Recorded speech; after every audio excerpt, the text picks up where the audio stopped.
students, have a very good day to all of you. I hope you are well and safe at your home.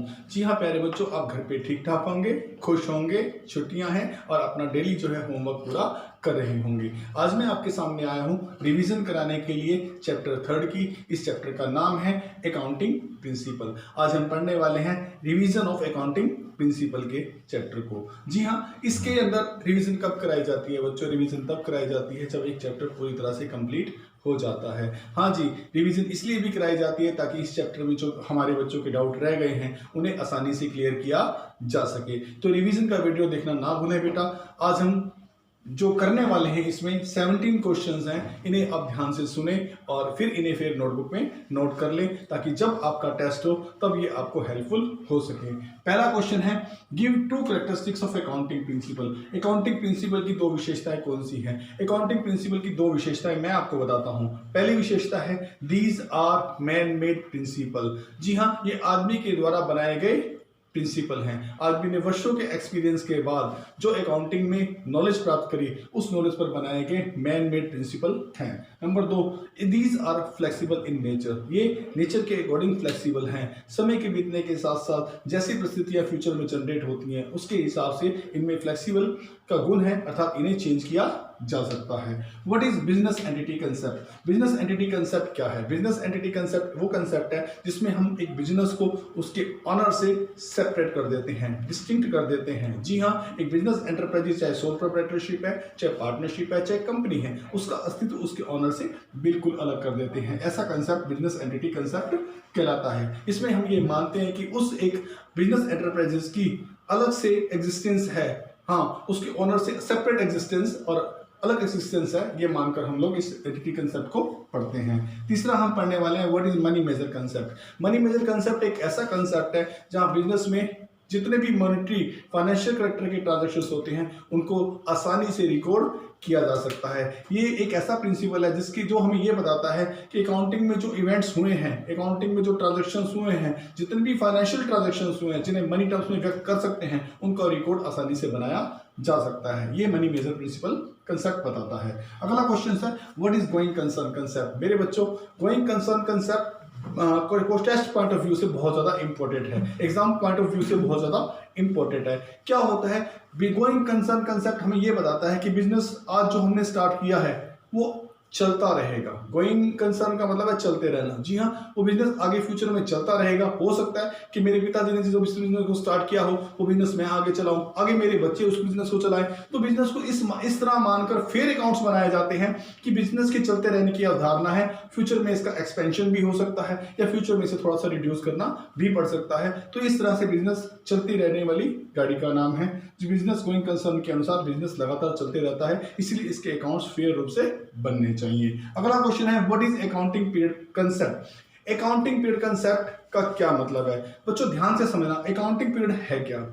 जो business की पूरी life है, जी हाँ, business की जो entire life है उसको हम जो है स्मॉल इंटरवल में डिवाइड कर देते हैं। यूं तो अगर मैं बिजनेस के बारे में कहूं, जो बिजनेस आज स्टार्ट हुआ है पता नहीं वो 20 साल चलेगा, 40 साल चलेगा, 80 साल चलेगा, 100 साल चलेगा या फिर 5 साल चलेगा, कोई पता नहीं चलता। बिजनेस की जो लाइफ है बहुत लंबी होती है, लेकिन जो हमारी लीगल रिक्वायरमेंट्स होती हैं गवर्नमेंट के प्रति, उसके हिसाब से हम बिजनेस की होल लाइफ को जो है वो स्मॉल इंटरवल में बांट देते हैं। जैसे कि 12 महीने का पीरियड, कैलेंडर ईयर में ये 1 जनवरी से 31 दिसंबर हो सकता है और फाइनेंशियल ईयर में ये 1 अप्रैल से 31 मार्च हो सकता है। तो बच्चों, हम 1 साल का जो 12 मंथ का जो टाइम पीरियड बांटते हैं उसे कहते हैं अकाउंटिंग पीरियड प्रिंसिपल। इस 12 महीने की अवधि में हम ये देख लेते हैं किस प्रकार के एक्सपेंसेस हुए, कितनी रिवेन्यूज आई, रिवेन्यू में से एक्सपेंसेस घटाने के बाद नेट प्रॉफिट क्या बचा। इसीलिए स्मॉल इंटरवल में डिवाइड करते हैं जब तो वो बन जाता है अकाउंटिंग पीरियड कंसेप्ट। अगला क्वेश्चन है what is cost concept. Cost concept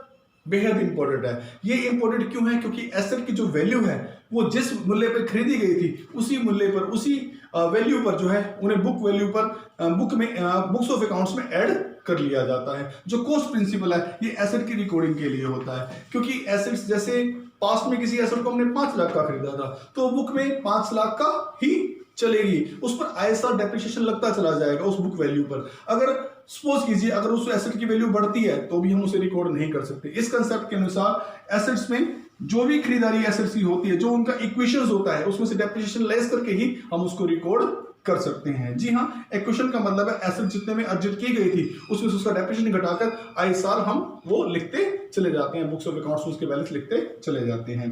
अगला क्वेश्चन है what is dual aspect. Dual aspect important question है बेटा। ड्यूल एस्पेक्ट है क्या, ड्यूल कंसेप्ट है क्या बेटा? अकाउंटिंग में जितने भी ट्रांजैक्शंस होते हैं उसके दो पक्ष होते हैं। जी हाँ, अकाउंटिंग में जो भी ट्रांजैक्शंस होते हैं उसके दो पक्ष होते हैं, एक डेबिट कर दिया जाता है, दूसरा क्रेडिट कर दिया जाता है। एक एग्जांपल से समझाने की कोशिश करता हूं ड्यूल एस्पेक्ट को। सपोज कीजिए मैंने मोहन को 2000 रुपए दिए, ठीक है, मेरे पास से कैश चला गया, मोहन के पास कैश आ गया, मैं देने वाला गिवर था और मोहन प्राप्त करने वाला रिसीवर था। अकाउंटिंग टर्म्स के अनुसार एक चीज डेबिट होनी है, दूसरी चीज क्रेडिट होनी है। तो each and every transaction has the two aspect, one is to be debited, another is to be credited. ये होगा हमारा ड्यूल कंसेप्ट। अगला क्वेश्चन है हमारा मैचिंग कंसेप्ट। एक ऐसा कंसेप्ट है, जी हाँ बच्चों, मैचिंग कंसेप्ट एक ऐसा कंसेप्ट है जिसमें कि हम एक पर्टिकुलर पीरियड की जो कॉस्ट है, एक पर्टिकुलर पीरियड के अंदर जो एक्सपेंसेस हुआ है उसे एक पर्टिकुलर पीरियड के रिवेन्यू में से घटाकर नेट प्रॉफिट ज्ञात करने के लिए किया जाता है। जी हाँ, एक ऐसा कंसेप्ट जिसमें एक पर्टिकुलर पीरियड की जो कॉस्ट है उस पर्टिकुलर पीरियड के रिवेन्यू में से माइनस करके नेट प्रॉफिट निकालने के लिए जिसकी स्टडी की जाती है वो है मैचिंग कंसेप्ट। अगला है बच्चों how does matching concept apply to depreciation. Matching concept में जो डेप्रिसिएशन है ये कैसे अप्लाई होता है? आपको तो पता है कि मशीनरी जब बिजनेस में चलती है मेरे बच्चों तो उस पर कुछ डेप्रिसिएशन लगता है, अर्थात मशीनरी की कुछ कॉस्ट पड़ती है, मशीनरी कुछ घिसावट में आती है। जी हाँ, उस कॉस्ट को उस पर्टिकुलर टाइम के, जी हाँ, अगर मान लो करंट ईयर में हमने मशीनरी चलाई और करंट ईयर के अंदर वो मशीनरी घिसी है, उसकी कुछ कॉस्ट पड़ी है उन प्रोडक्ट के ऊपर, जी हाँ, उसे हम डेप्रिसिएशन कहेंगे। और इस पर्टिकुलर पीरियड के अंदर यानी करंट ईयर का जो रिवेन्यू है इस रिवेन्यू में से इस कॉस्ट को माइनस कर देंगे ताकि प्रॉफिट जो है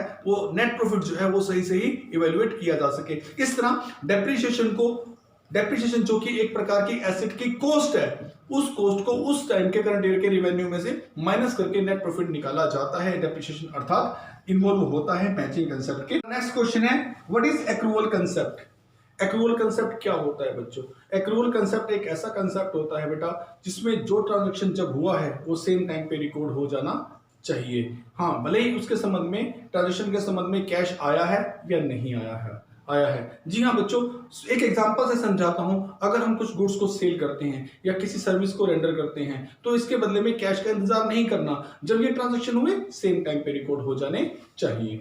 what is convention of full disclosure. Full disclosure का जो कन्वेंशन है ये एक ऐसा कन्वेंशन है बेटा जिसमें हम किसी भी इंफॉर्मेशन को इसके यूजर के से ना छुपाएं। अगर कोई ऐसी इंफॉर्मेशन बिजनेस में हुई है, कोई ऐसा ट्रांजैक्शन हुआ है, कोई ऐसा इवेंट हुआ है जिससे फाइनेंशियल स्टेटमेंट इफेक्ट होता है और उसका प्रयोग फाइनेंशियल स्टेटमेंट का क्योंकि प्रयोग यूजर करते हैं, इंटरनल और एक्सटर्नल यूजर करते हैं, तो हम किसी भी एक ऐसे ट्रांजैक्शंस को छुपा नहीं सकते जिससे जो है संस्था की साख पे कोई फर्क आए। इसलिए according to full disclosure convention हमें हर बात को जो है वो फाइनेंशियल स्टेटमेंट में प्लेस देना होगा, भले ही वो इनसाइड द फाइनेंशियल स्टेटमेंट हो या फिर फुट नोट में हो फाइनेंशियल स्टेटमेंट के। जी हाँ, जैसे कि कंटिजेंसी लायबिलिटी को हम फुट नोट में शो करते हैं, देना जरूरी है ताकि यूजर जो है इस इंफॉर्मेशन को अच्छी तरह जान ले। जी हाँ, अगला है what is consistency concept. Consistency concept एक ऐसा कंसेप्ट है बेटा इसके अकॉर्डिंग अगर बिजनेस में कोई एक पॉलिसी एक बार एडॉप्ट कर ली गई है तो वो पॉलिसी जो है फ्यूचर में सेम बनी रहेगी, हम उस पॉलिसी को चेंज नहीं करेंगे। एक एग्जांपल से समझाता हूं, जैसे कि किसी एसेट पर हमने डेप्रिसिएशन का कोई एक मेथड एडॉप्ट कर लिया है पहले साल, तो दूसरे साल भी वही होना चाहिए, तीसरे साल भी वही होना चाहिए। इस कंसिस्टेंसी बनी रहेगी तो हमें कंपेयर करने में सुविधाएं होंगी, मुश्किल नहीं। क्वेश्चन है what is convention of prudence और कंजर्वेटिज्म। ठीक है बेटा, इस प्रिंसिपल के अनुसार ये प्रिंसिपल है क्या? ये प्रिंसिपल हमें ये बताता है कि जितने भी एंटीसिपेटेड लॉसेस हमें बिजनेस में होने वाले हैं उन सबको हम आज ही रिकॉर्ड कर लें। जी हाँ, लेकिन जितने भी ऐसे प्रॉफिट जो एक्सपेक्टेड हैं लेकिन फ्यूचर में हो सकते हैं अभी तक हुए नहीं है, उनको जो है हम बिजनेस के अंदर रिकॉर्ड ना करें, उन्हें हम इग्नोर कर दें। ये प्रिंसिपल हमें केवल इसी बात की परमिशन देता है कि जितने भी एंटीसिपेटेड लॉसेस हैं उनका आज ही बुक्स ऑफ अकाउंट्स में रिकॉर्ड रख लेना चाहिए, उनके अगेंस्ट प्रोविजन खड़े कर लेने चाहिए, और जितने भी हमारे एक्सपेक्टेड प्रॉफिट्स हैं, होने वाले प्रॉफिट्स हैं, उन सभी प्रॉफिट्स को जो है जब तक वो हो ना जाए तब तक हम उन्हें इग्नोर करते रहे। ये इसलिए भी जरूरी है क्योंकि बिजनेस के अंदर ऐसा प्रोविजन होने से बिजनेस जो है वो सेफ रहता है। अगला जो हमारा प्रिंसिपल है what is conventions of maternity. जी हाँ, ये जो कन्वेंशन है बेटा, ये इस बात की जो फुल डिस्क्लोजर का सिद्धांत है, ये उसका एक्सेप्शन है, उसका अपवाद है। ये सिद्धांत हमें ये बताता है कि जो इंफॉर्मेशन, जी हाँ, जो इंफॉर्मेशन यूजर के लिए इनसिग्निफिकेंट है, अर्थात महत्वपूर्ण नहीं है, उन सारी इंफॉर्मेशन को कोई जरूरत नहीं कि हम लोग यूजर तक पहुंचाएं, अर्थात उन्हें बिजनेस में छुपाए रखना ही ठीक है। लेकिन जितनी सिग्निफिकेंट होती हैं वो तो हमें यूजर तक पहुंचानी ही होती हैं। तो ये प्रिंसिपल उस प्रिंसिपल का अपवाद है फुल डिस्क्लोजर का, कि इसमें इंफॉर्मेशन को यूजर से छिपाया जाता है क्योंकि ये रिलेवेंट इंफॉर्मेशन नहीं होती जिसका यूजर ने प्रयोग करना हो। जी हाँ, अगला है state why the entire life of business is divided into small intervals. Business की पूरी लाइफ को स्मॉल इंटरवल्स में क्यों डिवाइड कर लिया जाता है? बेटा आपको तो पता है कि बिजनेस जब चलता है तो उसकी एंटायर लाइफ बहुत लंबी भी हो सकती है, लेकिन हम जानना चाहते हैं कि उस पर्टिकुलर ईयर्स के जो स्मॉल इंटरवल हमने डिवाइड किया ना, उस पर्टिकुलर ईयर के अंदर बिजनेस के एक्सपेंसेस कितने थे, बिजनेस के रेवेन्यू कितने थे, ताकि उस छोटे टर्म्स का हम प्रॉफिट जो है वो निकाल सकें, उस छोटे टाइम पीरियड का जो है हम प्रॉफिट निकाल सकें। इसीलिए हम लोग बिजनेस के होल लाइफ को छोटे छोटे हिस्सों में डिवाइड कर सकते हैं। इससे हमारी जो है लीगल फॉर्मेलिटीज पूरी होती हैं। उस छोटे टाइम के अंदर जो बिजनेस ने प्रॉफिट कमाया है उस पर कुछ टैक्स देने होंगे, या फिर कुछ लॉस हुआ है तो उसका जो है पता चलना चाहिए कि बिजनेस में आखिर हो क्या रहा है। इन चीजों को करने के लिए बिजनेस की होल लाइफ को छोटे छोटे हिस्सों में डिवाइड कर दिया जाता है। Why should business follow consistency concept?